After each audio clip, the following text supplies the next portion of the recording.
Marisa, good to see you again. Welcome to this new do show we're doing.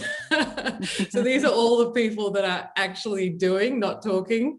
And I really wanted to invite you onto this program because ever since I've met you, you really have shown me that you are one of those execution people, which I really adore because, as you know, we've got such a very short time frame now to change the world around and sort this fairly major mess that we're in as a human race. And so we met at this Business Avengers event, and you were in NTT and you were championing SDG 11.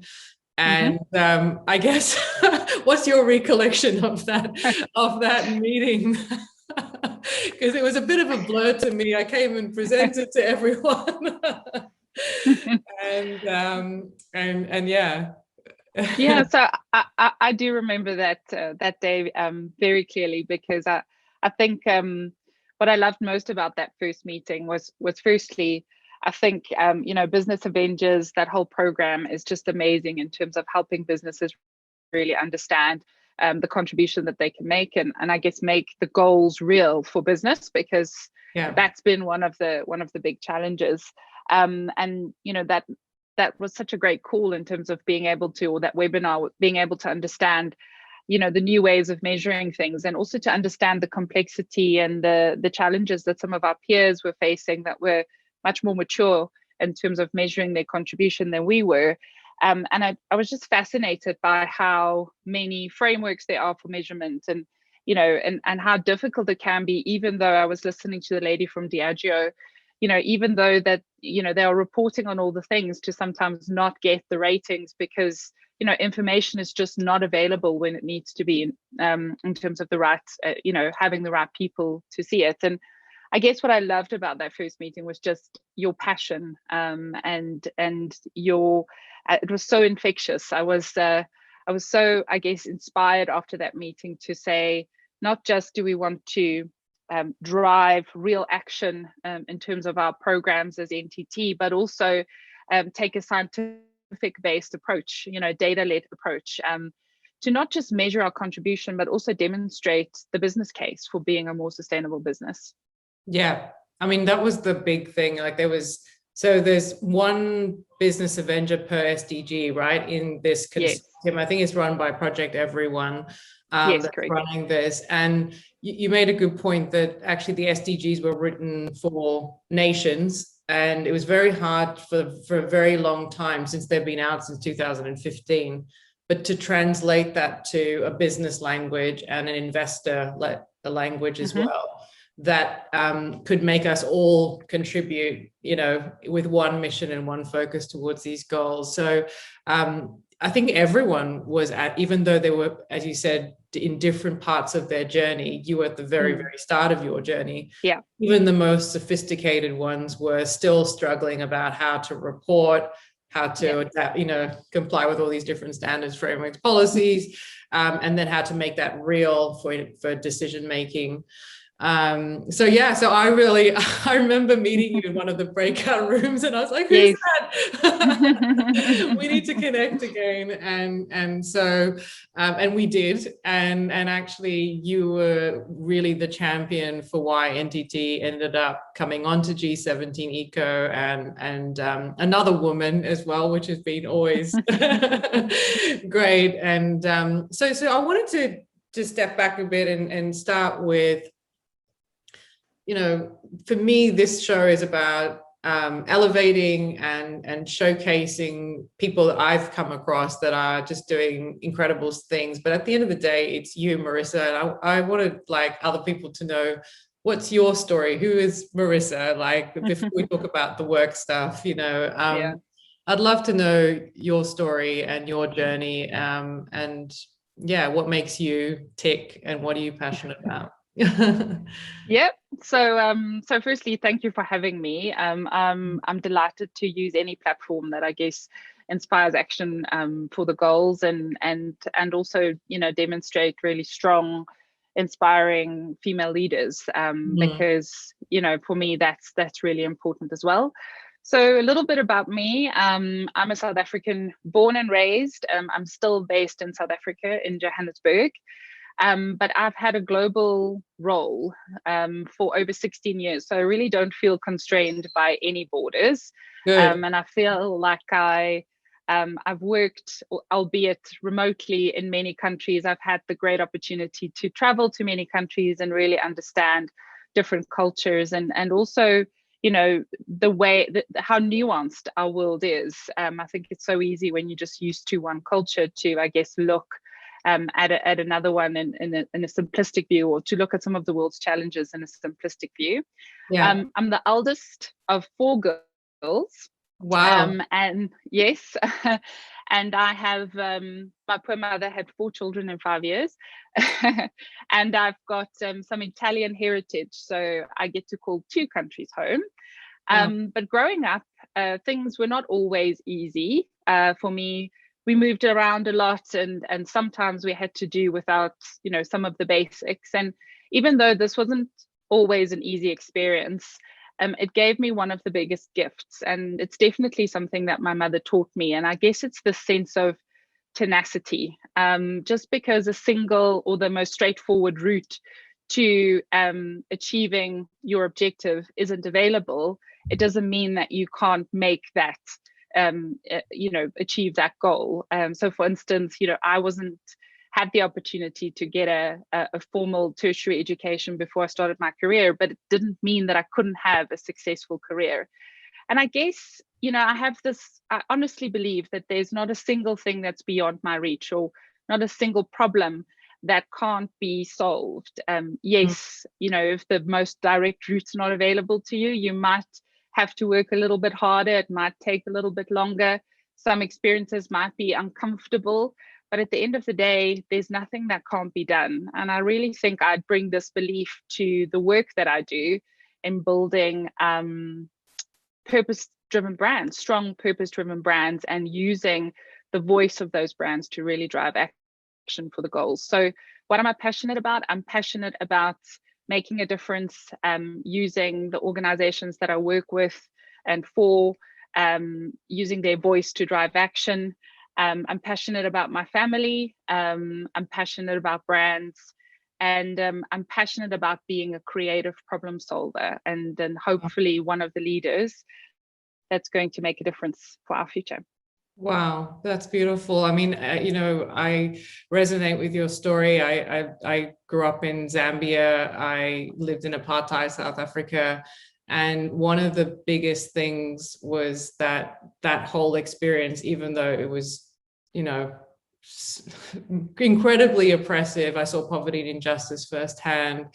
That actually planted the seed for empathy for what, the voiceless, the marginalized, the people that don't, have the poverty stricken, right? And actually, really, that's why we're all here, isn't it? Is to make ourselves the best version of ourselves, and also help make the planet the best version of ourselves, so we give that as a legacy to the next generation. And so I love that story, and I know I can see that when we first met, that is driving you, right? You've been there yourself, and how can you then give opportunities to other people as well that you mentor and you support. So you've told about a little bit about your journey, and so you, if it wasn't clear before, but you work for NTT now, one of the biggest technology companies in the world. I didn't even realize how big you guys were until I started understanding your business. It's huge. So tell us a little bit about NTT, and tell us a little bit about your role within the organization. Yeah, so like you say, NTT is a massive global organization, and I've been working, I guess, alongside and for NTT for a very long time, and I still discover aspects of NTT that I didn't know, and in ways that is truly inspiring. So NTT is a big global technology company, started out as a Japanese telco, and still today the majority of their business is in Japan. they've got an incredibly strong purpose, and a real heritage of making a real difference in society. And I guess, at the core of what they want to create is connection. They were the first to pioneer long distance data transmission as part of the Tokyo Olympics in 1967. And today we are working on building the first data center in space, which I guess is an extreme example of edge computing, where we hopefully by 2025 will be launching that data center in space, and by 2026 be operational, so that we can process data in the satellite and only send down useful information, so that you can really have quick and real-time communications from a data perspective. And so I feel a little bit like NTT is an organization that has really used its scale to invest in technologies that's going to make a big difference in our world. Things from working on solutions that help dementia patients, right through to optic networks that will use 1/10 of the power that they do today in the future. And so the amount of R&D that they spend to really develop the technology of the future that's going to connect us all, but also really progressing that, not just to have a data connection, but to enhance the human connection as well. So that's a little bit about NTT. What do I do for NTT? So I've got the great privilege of taking all of that that happens in Japan and bringing it to life in the international market outside of Japan in a way that's really relevant to the cultures outside of Japan, and is an exciting story. So I guess I would call myself a story catcher. I'm always finding stories and interesting stories to tell about NTT. Particularly the ones that demonstrate the strong societal contribution that we make, but also the real credible and capable technology that we are developing and that we've got at our disposal. And so my role is to build the NTT brand in the international market and really help that brand to be trusted and understood, but also through the programs that I run to make a real difference in the markets that we operate in outside of Japan.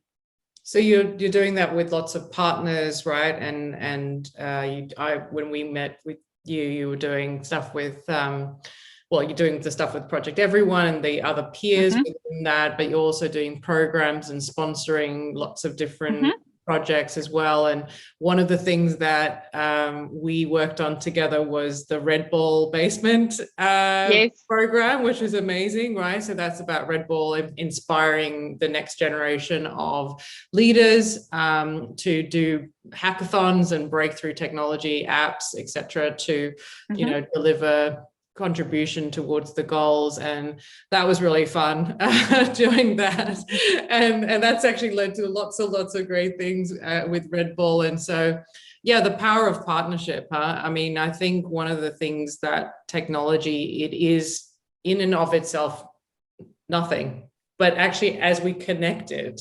it can be the most powerful, scalable, global a way to create impact around the world. But obviously technology everything can be used for good or not good, right? Actually, there's always a backbone to technology that one of the things I really loved about meeting you guys, and every time I meet someone, it's always trying to find that backbone to the technology that says, actually, we can use this tech for good, or we can use it for not so good, right? And I think that comes maybe from the Japanese culture as well, is actually to not do harm, but actually to do things that are going to benefit society and the planet. So how much of that culture have you seen of the Japanese culture kind of coming through the organization in terms of how they design products, how they structure the company, how they're influencing culture? Have you seen that translate? Yeah, definitely. I guess as I started to work on this brand, I completely fell in love with it when I really could understand the meaning behind it. I actually had to ask for a translated version of the brief that was written for Wow. Interbrand in 1985 Wow. around the brand to really understand it. And once I understood the meaning behind the loop, and that sense of, if you trace the loop, it never ends. And so that Japanese culture of continuous improvement, Wow. always striving to do things better, and to deliver more. And if you look at our logo, we've got a big loop and a little loop. And so that sense of continuous improvement, but also the little loop represents the voice of our clients, our people, and society. So it's that sense of continuous transformation, continuous improvement with the voice of our clients, our society, and our people at its heart. And so I love just the symbolism behind the brand, always listening, always transforming, always looking to make the world a better place.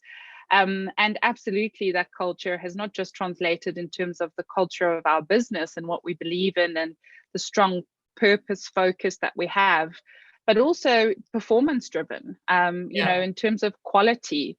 They really focus on quality in terms of the technology, and making sure that that's the best that it can be.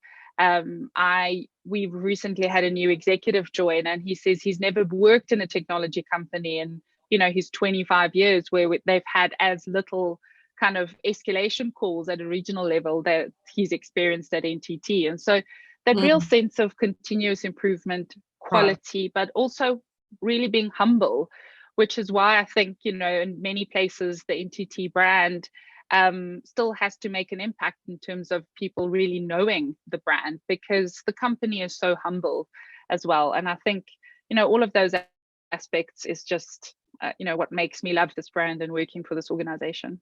That's awesome. Yeah, I actually, when I looked at who you guys work with, and you're the system integrators for literally the biggest, companies in the world, and really are the behind the scenes of pretty much everything we know and see.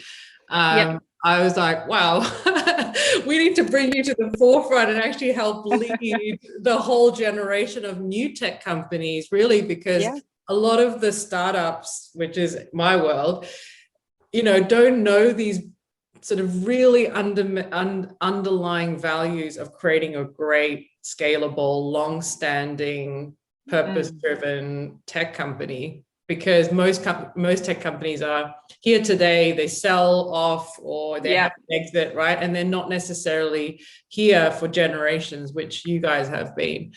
And that's one of the things I thought that could be really cool for you guys, is to kind of lead this next generation of tech companies that are coming through the ranks to say, actually, how do you lay a strong foundation to your organization of those values, Yeah, absolutely.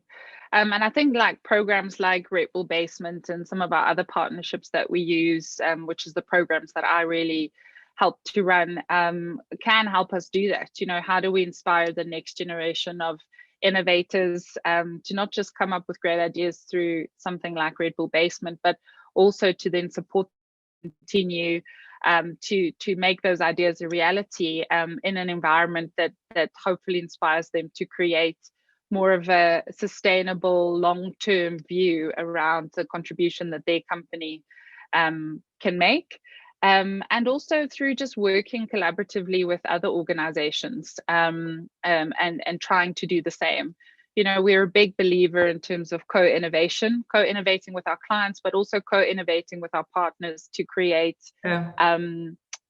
solutions that contribute to the world. And one of those is connected conservation, where we were able to reduce rhino poaching by 96% in a private reserve in South Africa, and has since gone on to scale that solution. And we were able to do that without even touching the rhinos, interfering with the rhinos, because we could use IoT technology to create this digital safe perimeter.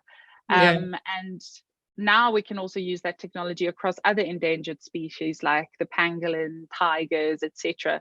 And also looking going forward to see how we can introduce that into protecting life underwater as well. So this idea of working with, whether they're startups or partners, to really make a contribution and drive some of that long-term view is absolutely something that we're passionate about doing.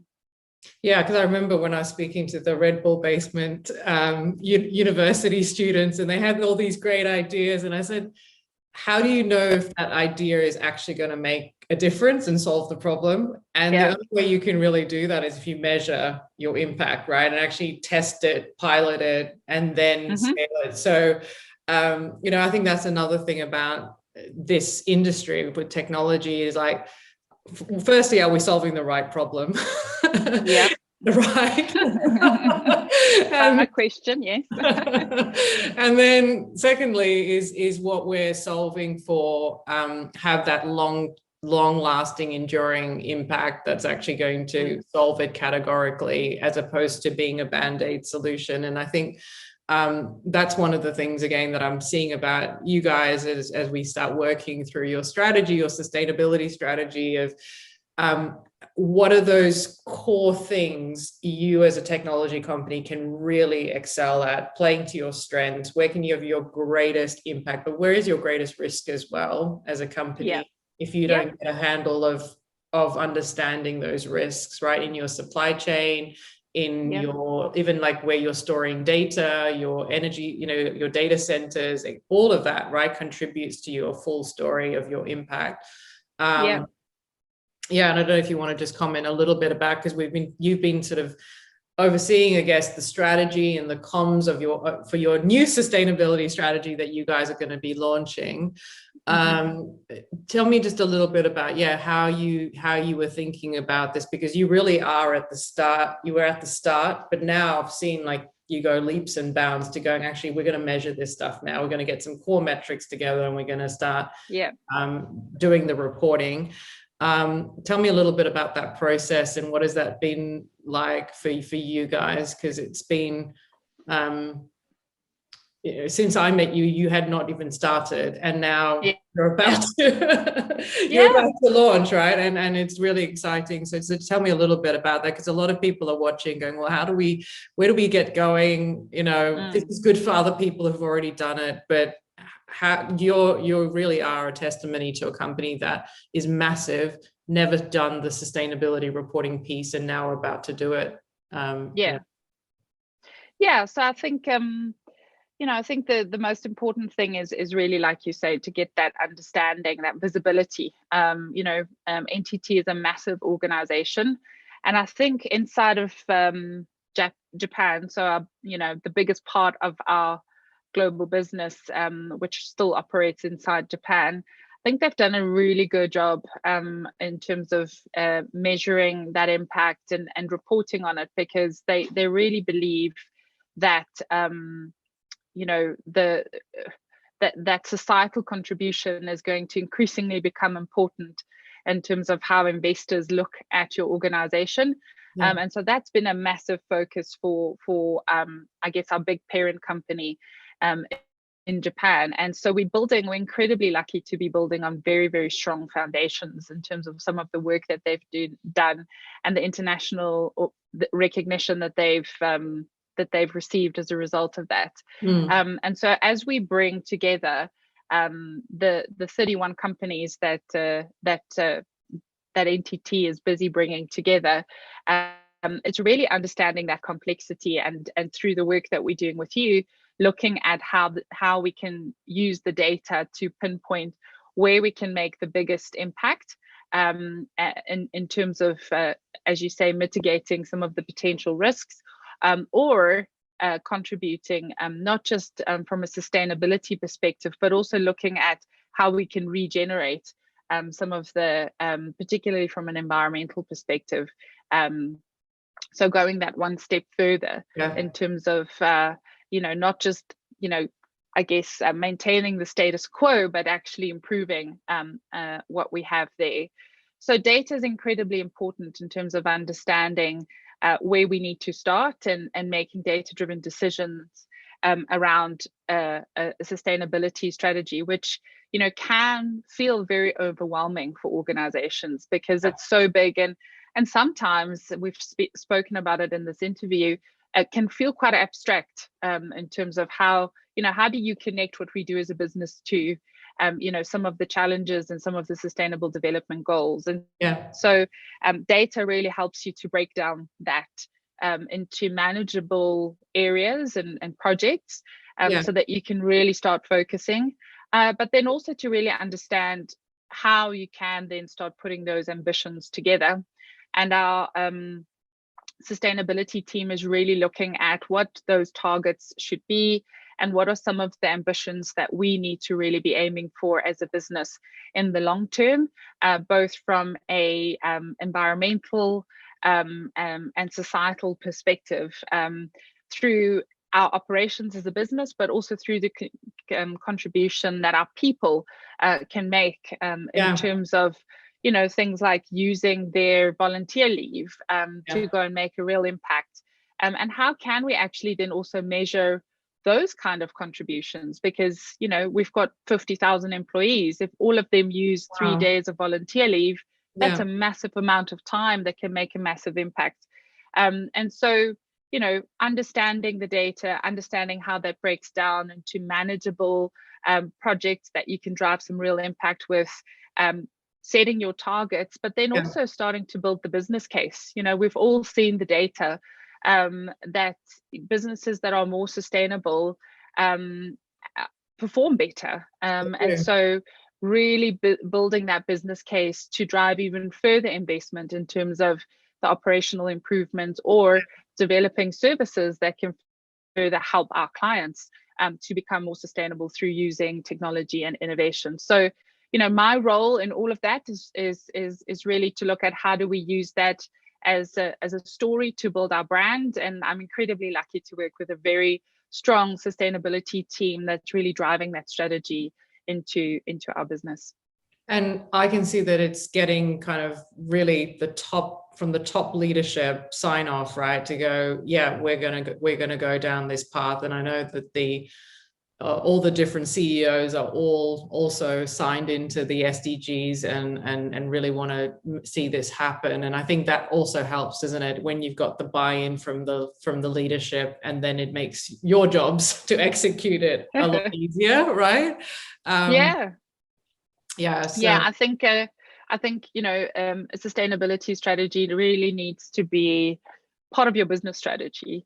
And I think if it's not there, then it's really difficult to execute. And so buy-in from top leadership is really, really important.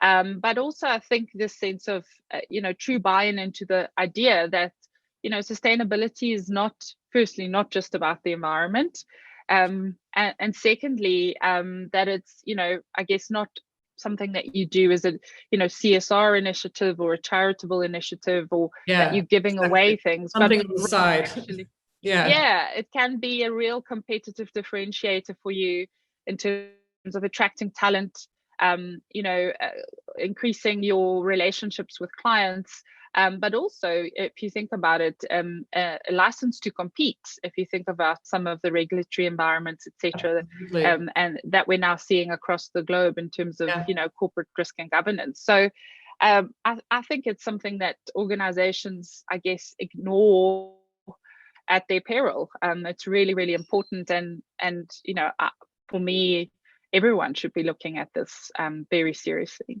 Yeah, I mean, your team said that in every RFP that you do now, it always talks about, can you explain your sustainability credentials? So the companies that can't, are going to miss out on market share. It's going to be pretty much, that attracting talent, as you said, better valuations, better investors. It's just win-win, right, for everybody. Yeah, exactly.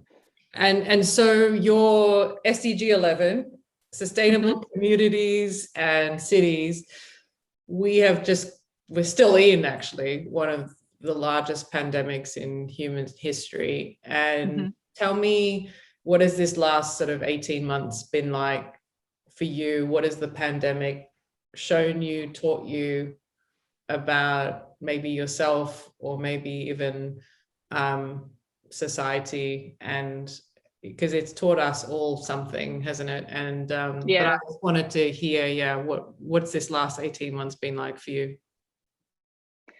So I think, as for everyone, the last 18 months have been a roller coaster of, constantly having to adapt to change, lockdown, then not lockdown, then schools are open, then schools aren't open.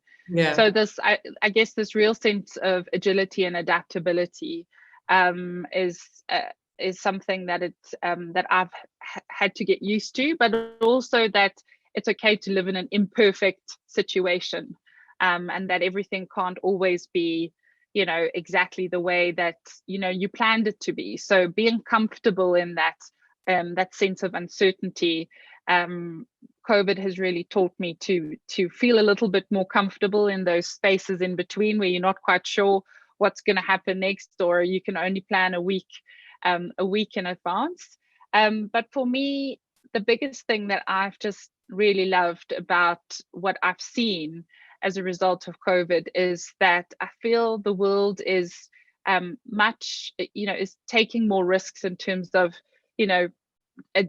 thinking that it's okay to adopt some of these more radical ideas of change. If you think about how organizations had to, quickly get their workforces to work remotely and support a distributed workforce, something that they've been thinking for and planning for years, but has potentially seen too much risk here or there. And all of a sudden they just had to make that jump. And so for me, that sense of, us being able to take more risks in terms of embracing some of that radical change and asking that question, well, why not? Why can't we do some of that?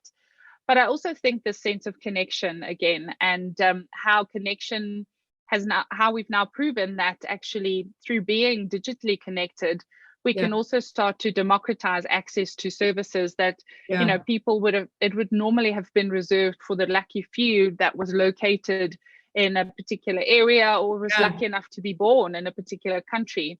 And so now things like access to education, access to healthcare, telemedicine is a huge trend that we're seeing now.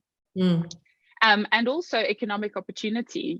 This idea of remote working is now starting to become something that organizations are embracing, and therefore actually are making jobs available in any location, which gives that economic opportunity to many people that would have normally not had that before. I also think that idea of being connected has helped, in line with us being a supporter of goal number 11, sustainable cities and communities, have really also forced us to rethink, what is the impact of an enterprise in a city, and how can they contribute to making that city more sustainable?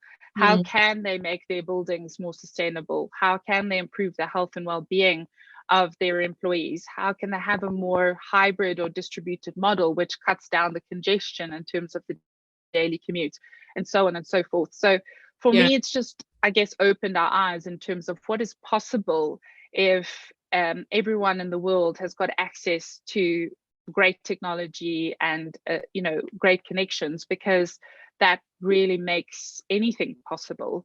So COVID has taught me a few things, being patient, being okay in the kind of the not so certain future, but also the potential that connections have in terms of making our world a better place. Yeah, that's awesome. And I suppose the final question I had for you was, we talked about at the very top of the interview, which is about, we are the last generation, we're the 21st century generation that can solve it. I think Ban Ki-moon said we're the first generation that can solve it because of technology, and we're the last generation that can solve it because of climate change. And what is, back to community, and one of the things that the pandemic was a lot of isolation as well, right? And that in a way has also helped us forget, in a way, the power of when you come together also as a community, and that, that one-to-one human touch, the collaboration, the ideas, and actually the SDGs is really a total well-being program for the whole planet, but it's asking us for radical collaboration, radical transparency, radical interconnection, right, of multi-sectors, multi-nations. I guess, what's your kind of one hope that we're gonna use this pandemic to catapult us into actually taking this action and doing something. But I suppose what's your kind of lasting hope, and something that you're going to also, I guess, spearhead and help activate? Yeah. So for me, I really want us to keep this this idea of, you know, being open to radical transformation, to ideas that might seem potentially a little bit risky, but actually it's a calculated risk and let's take it in any case. Yeah. I think COVID has transported us as a society outside of our comfort zone and made us realize some of the things that we were potentially blind to because we're in our cozy little comfort zones, and it's all about us and our microcosm of our community. Right. Because this has truly been a global experience, and there's not a single person on earth that's not been affected by this. I think it's really forced us to really open our eyes to what's happening, and also being uncomfortable because it's taken us out of our comfort zone. And I just really hope that we use this as an opportunity to continue to really see the results that we can deliver if we take more of those calculated risks, if we step out of outside of our comfort zone, if we look beyond just our immediate needs and our immediate community. The power that we can have if we come together as a society with a single goal in mind and with a single view to achieve something great. And so that's my hope. I hope that we move forward from this, not going back into, you know, the old normal, but moving into a new normal where we constantly pushed outside of our comfort zones to make some real change happen at a much faster pace than we've seen. Because if we don't, I think that would be devastating for future generations. So that's my hope coming out of COVID. Yeah, that's awesome. That's really good. So listen, it's been such a pleasure to talk to you. I love your story. I love your passion as well. I love that you're a female leader that's really taking action. And for me, like, the storytelling is everything, actually. At the end of the day, yes, we have to measure. Yes, we have to get accurate, trusted, comparable, real-time data to make effective decision-making. But that needs to be translated to stories. And that's how you create the empathy, you know, between you and your organization, your outside world, and purpose, really, of why we really are here.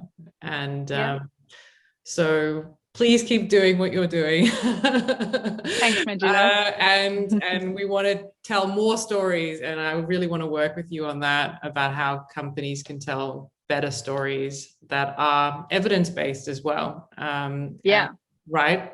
Because not just telling stories. I think there's nothing better than a story that's just incredibly inspiring and creates empathy at a human level, but also has some real integrity and depth to it in terms of demonstrating actual change from a data perspective. So I think, you know, combining art and science is where the trick is in terms of telling amazing stories. And we've got some amazing stories to tell, and we'll continue to partner to create those stories in the future. Oh, bless you. Well, listen, thank you so much for being on the show. Thanks, Manjula. Yeah, we're going to have a great year ahead. Thank you. Take care. Bless you. Bye.